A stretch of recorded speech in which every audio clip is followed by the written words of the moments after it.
Bonjour à tous et merci de nous suivre pour ces 5 minutes d'information. Le chef du gouvernement, Patrick Hachi, est rentré hier à samedi 27 novembre 2021 de Dubaï, dans les Émirats Arabes Unis. Patrick Hachi, qui conduisait une délégation de 7 ministres, est allé faire la promotion de la destination à Côte d'Ivoire devant les investisseurs de Dubaï et du monde entier. Sur le plan de la santé, il s'est tenu dans la commune d'Abobo un séminaire relatif au rapport 2021 sur l'indice d'ingérence de l'industrie du tabac en Côte d'Ivoire, une initiative du comité club universitaire UNESCO pour la lutte contre la drogue et autres pandémies. Objectif, renforcer la lutte anti-tabac, presque aujourd'hui oubliée du fait de la crise de la pandémie Covid-19. Cette action, rappelons-le, vise à éduquer sur les conséquences justement de la consommation du tabac pour la santé.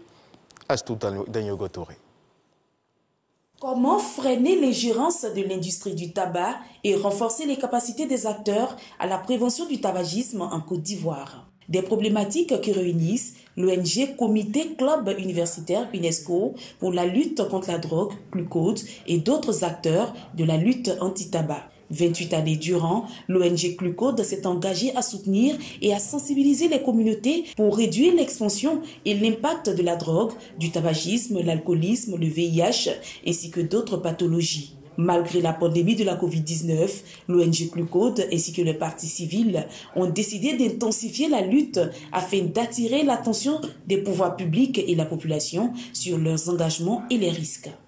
L'ONG invite les décideurs politiques à réduire la prévalence du tabagisme qui est actuellement de 14% avec 9111 décès selon Atlas Tobacco. Elle invite à la protection de la santé publique en renforçant les mesures de lutte anti-tabac. La société civile mène plusieurs activités pour attirer l'attention des pouvoirs publics sur leur engagement pris et la population sur les risques qu'elle encourt.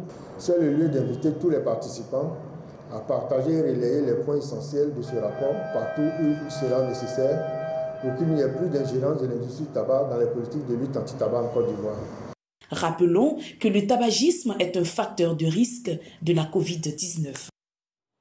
Et puis en matière de défense, le chef d'état-major général des armées, Lassina Doumbia, vous le savez certainement, était à Tombouctou au Mali, où il est allé rendre visite donc au contingent ivoirien déployé dans la zone. Ce contingent, rappelons-le, a été félicité pour sa bravoure et son mérite. Il est donc allé apporter donc les réconforts et le soutien, surtout les félicitations à ce contingent ivoirien pour sa prestation au Mali. Rappelons que ce contingent s'apprête à revenir sur Abidjan.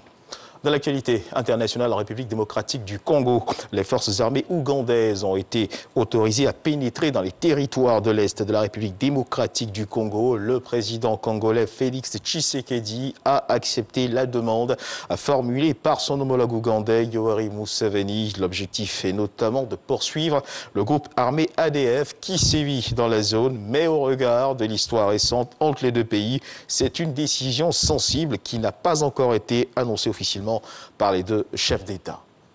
Et puis au Niger, ce qu'il faut également savoir, c'est que le convoi militaire français qui fait route vers la ville malienne de Gao a de nouveau été pris à partie hier donc samedi matin à Terra, dans l'ouest du pays.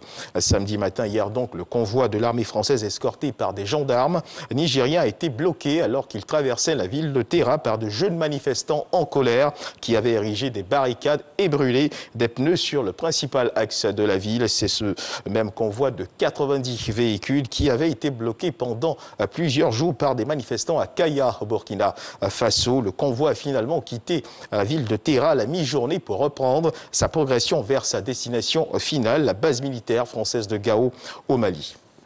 Et puis, ce qu'il faut également savoir, c'est que ce dimanche, dans le cadre du magazine de ce 13h, nous ferons l'état des lieux du processus d'identification.